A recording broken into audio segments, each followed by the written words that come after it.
வணக்கம் and welcome to Kamal's அடுப்பாங்கரை.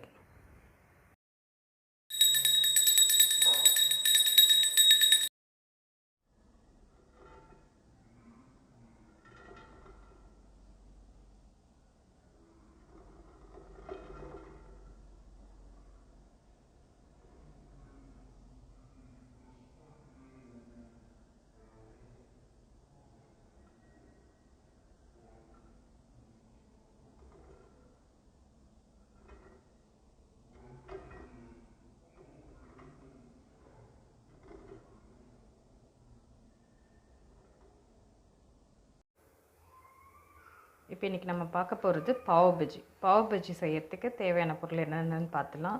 ஒரு 2 carrot cut பண்ணி வச்சுருக்கேன். க்ரீன் பீஸ் வந்து ஓவர் நைட் சோக் பண்ணி வச்சுருக்கேன். பொட்டேட்டோ வந்து 2 பெரிய சைஸ் பொட்டேட்டோவை கட் பண்ணி தண்ணியில் போட்டு வச்சுருக்கேன். கேப்சிகம் வந்து ஒரு பெரிய கேப்சிகம் எடுத்து வச்சுருக்கேன். ஸோ இப்போ இதை பாயில் பண்ண ஆரம்பிச்சிடலாம். கேரட்டை சேர்த்துக்கோங்க.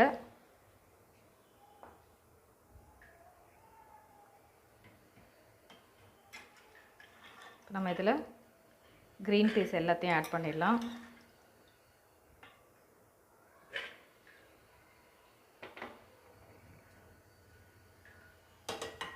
நம்ம கட் பண்ணி வச்சுருக்க பொட்டேட்டோ,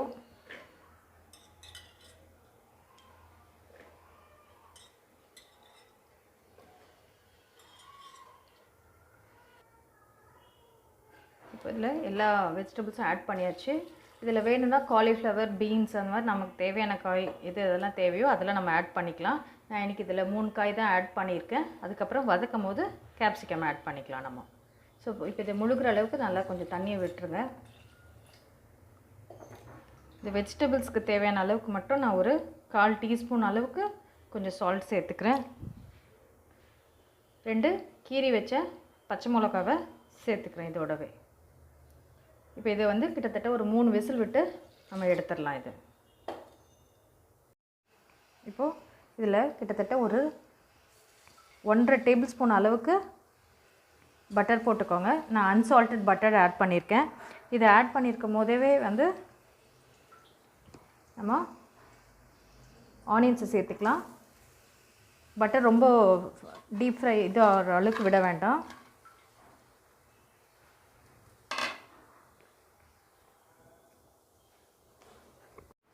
பட்டர் நல்லா கொஞ்சம் வெங்காயம் வதங்கட்டும். பட்டரில் வெங்காயம் வதங்கும் போது எப்போவுமே ஒரு நல்ல ஃப்ளேவர் கொடுக்கும். அதே சமயத்தில் நல்ல டெக்ஸ்சரும் வரும் ஆனியனுக்கும் அந்த பண்ணுற நம்ம கிரேவிக்கும். இது நல்ல பொன்னிறமாக வதங்கட்டும். நம்ம எல்லா மசாலா ஐட்டமும் அதில் ஒன்று ஒன்றா ஆட் பண்ணலாம். இப்போ வெங்காயம் நல்லா வதங்கியாச்சு. இப்போ இந்த ஸ்டேஜில் நம்ம எல்லா மசாலா ஐட்டமும் ஆட் பண்ணிக்கலாம். 1/4 டீஸ்பூன் அளவுக்கு மஞ்சள், சீரகத்தூள் 1 டீஸ்பூன் அளவுக்கு,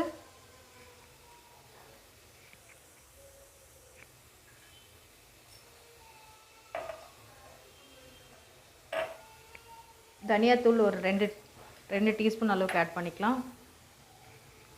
ஆக்சுவலி இந்த பாவ் பஜ்ஜிக்கு வந்து தனியாத்தூள் நல்லாவே கொஞ்சம் அதிகமாக ஆட் பண்ணாவே நல்லாயிருக்கும். நான் ஒரு 3 டீஸ்பூன் அளவே ஆட் பண்ணிடுறேன்.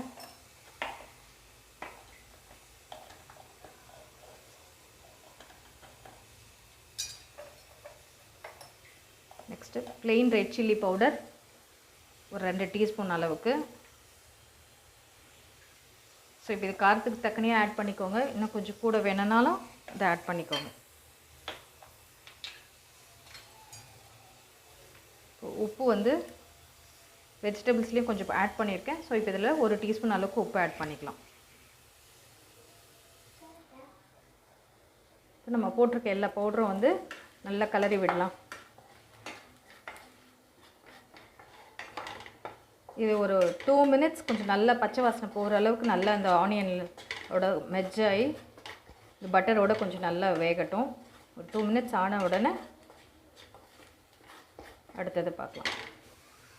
மசாலா நல்லா வெந்தாச்சு. இப்போ இந்த ஸ்டேஜில் நம்ம எடுத்து வச்சுருக்க எல்லா கேப்சிகமும் இதில் ஆட் பண்ணிடலாம்.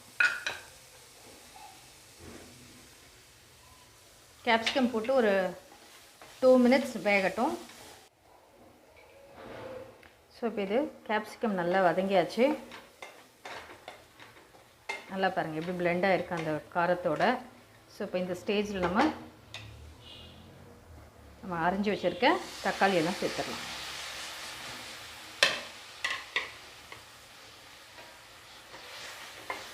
தக்காளி நல்லா கிளறி விடுங்க. தக்காளி ஒரு 2 மினிட்ஸ் நல்லா வதங்கட்டும். இது நம்ம ஸ்டார்ட் பண்ணதுலேருந்து எண்டு வரைக்கும் தண்ணி ஊற்றுற வரைக்கும் நமக்கு சிம்மிலே தான் இருக்கணும். அப்போ தான் நல்ல ஃப்ளேவர் அண்டு டெக்ஸ்சர் கிடைக்கும் நமக்கு. ட்ரை பண்ணி பாருங்கள், இந்த மாதிரி எப்படி வந்ததுன்னு சொல்லுங்கள்.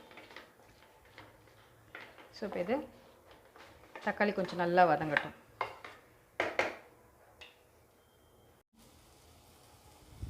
இப்போ நம்ம போட்ட தக்காளியும் வதங்கியாச்சு. இந்த ஸ்டேஜில் வந்து ஜிஞ்சர் கார்லிக் பேஸ்ட் ஆட் பண்ணிடலாம். இதில் ஒரு ஸ்பூன் அளவுக்கு ஜிஞ்சர் கார்லிக் பேஸ்ட் ஆட் பண்ணிக்கோங்க. இது நல்லா மெர்ஜ் ஆகட்டும்.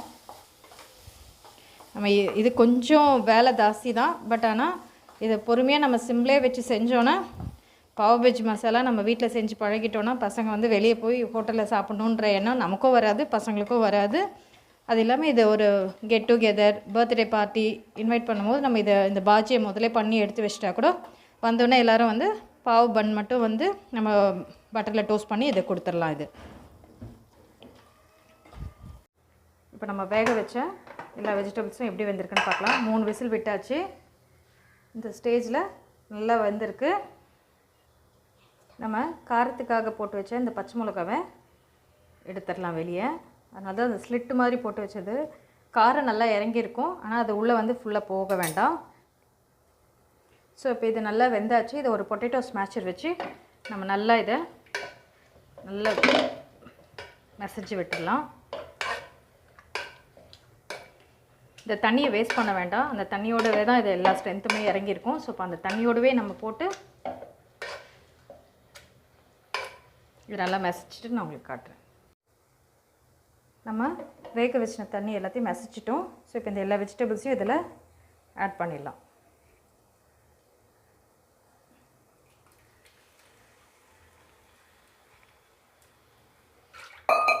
சும்மா ஒரு சின்ன கிளாஸ் அளவுக்கு தான் தண்ணி இதில் ஆட் பண்ணுறேன். உங்களுக்கு எவ்வளோ தேவைன்னு பாருங்கள். இந்த ஸ்டேஜில் வந்து கொஞ்சம் காரம், உப்பு எல்லாமே போதுமான்னு பாருங்கள். இல்லைனா இந்த ஸ்டேஜில் கொஞ்சம் ஆட் பண்ணிக்கலாம். ஸோ இப்போ இவ்வளோ தண்ணி விட்டுருக்கேன். இருந்தாலும் மறுபடியும் கொதிச்சா தான் இந்த காரம் எல்லாமே வந்து இப்போ நம்ம ஆட் பண்ணியிருக்க எல்லா வெஜிடபிள்ஸ்லேயும் சேரும். இப்போ இது ஒரு தட்டு போட்டு மூடி ஒரு 2 மினிட்ஸ் வேக வச்சலாம். ஒரு 3 மினிட்ஸ் கூட நல்லா வேக வைங்க. ஸோ ஆனால் இந்த ஸ்டேஜில் வந்து உப்பு காரம் பார்த்துக்கோங்க.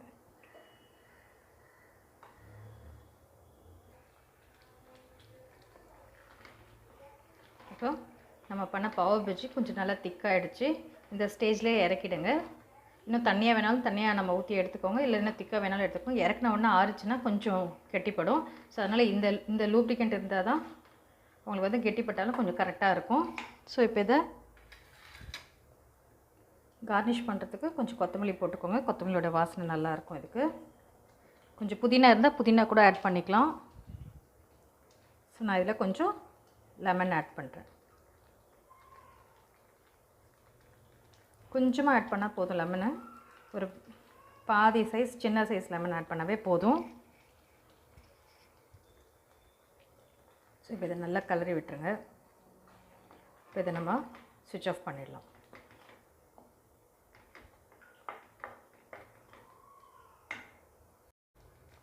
நான் இந்த ரெடிமேட் பாவ் பண்ணு தான் எடுத்து வாங்கியிருக்கேன் மாடர்ன் ப்ரெட்லேருந்து. ஸோ ரெடிமேட் பாவ் பன் இது. ஸோ இப்போ அதுலேருந்து எடுத்து இப்போ இது ஒரு 5 பேர் இருக்கிற ஃபேமிலினா சரியாக இருக்கும் இது. இப்போது இந்த பாவ் பண்ணை 2ஆக இருக்கிற பாவ் பண்ணை இப்படி சைஸாக உள்ளே கட் பண்ணுங்கள். கட் பண்ணோன்னா லைட்டாக இப்படி பிரித்து விடுங்க. ஒரு சைடு நல்லா திக்காக இருக்கணும், ஹோல்டாக இருக்கணும். ஒரு சைடு மட்டும்தான் நமக்கு வந்து இப்படி பிரியணும். இங்கே பாருங்கள், இந்த சைடு கட் ஆகிடக்கூடாது. இந்த சைடு மட்டும் கட் பண்ணிங்கன்னா நம்ம பேனில் போட்டு எடுக்கலாம். இதில் பட்டர் போட்டு தடவிக்கலாம்.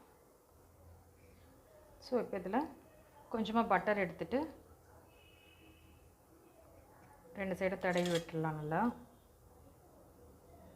ஸோ இது நான்ஸ்டிக் பேன் ஒன்று வச்சுருக்கேன். நீங்கள் தோசைக்கல் வேணாலும் தோசைக்கல்லையும் நம்ம வார்த்துக்கலாம் இதை. ஸோ இப்போ இதை இப்படி எடுத்து இப்படி போட்டு விட்ருங்க.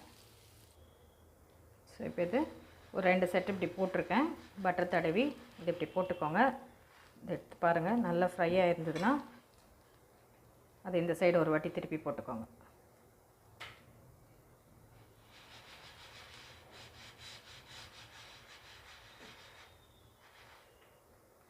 ஸோ உங்களுக்கு எதாவது யூஸ் பண்ணணுன்னா ஒரு டாங்கோ ஏதோ ஒன்று எடுத்து போட்டு யூஸ் பண்ணுங்கள். ஸோ நான் கொஞ்சம் பழக்கமாக இருக்கிறதுனால அப்படியே சூடு எடுத்துக்கிறேன்.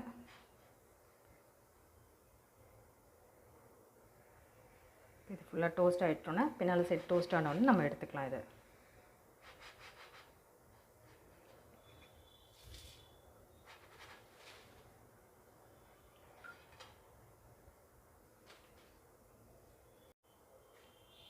இந்த மாதிரி ஏதாவது டாங் ஏதாவது யூஸ் பண்ணிக்கோங்க. யூஸ் பண்ணி நம்ம இந்த தட்டில் எடுத்து மாற்றி வச்சிடலாம். ஸோ இப்போ இந்த மாதிரி அடுத்த பேட்ச் வந்து நான் ஃபுல்லாகவே போட்டு எடுத்து வச்சுருக்கேன். நம்ம எப்படி சர்வ் பண்ணி சாப்பிட்லான்றதை பார்க்கலாம். ஸோ மேலேயும் பட்டர் தடவிட்டிங்கன்னா நல்லா கொஞ்சம் இங்கேயும் அங்கேயும் நல்லா 2 பக்கமும் நல்லா டோஸ்ட் ஆகியிருக்கும். பாருங்கள் நல்லா இருக்குது. இப்போது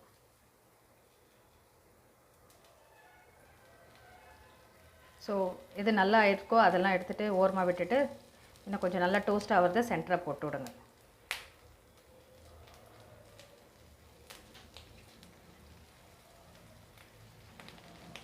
இன்னும் கொஞ்சம் முறுமுறுன்னு வேணும்னா ஒரு வாட்டி திருப்பி போட்டு டோஸ்ட் பண்ணிவிடுங்க.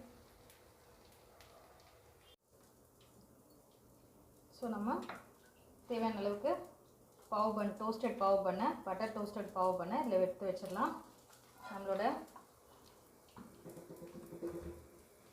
பாவ் பஜ்ஜி ரெடி.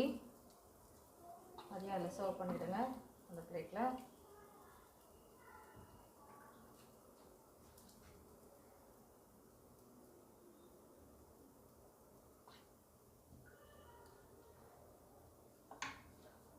ஸோ மேலே கொஞ்சம் ஆனியன் கார்னிஷ் பண்ணிவிடுங்க. இந்த சைடில் கொஞ்சம் கார்னிஷ் வச்சுடுங்க.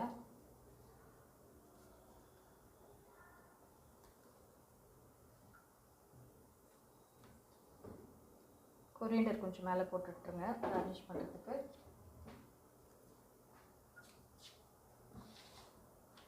சைடில் இப்படி லெமன் வச்சுடுங்க.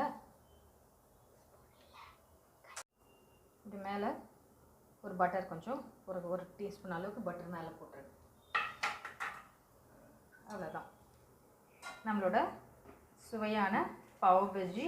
ஈவினிங் ஸ்நாக்ஸ், டின்னருக்கு, பார்ட்டிக்கு, கெட் டுகெதருக்கு எல்லாத்துக்குமே இதை நம்ம சர்வ் பண்ணி நம்ம ஃப்ரெண்ட்ஸ்க்கும் ரிலேட்டிவ்ஸ்க்கும் நம்ம ஃபேமிலிக்குமே அசத்திடலாம்.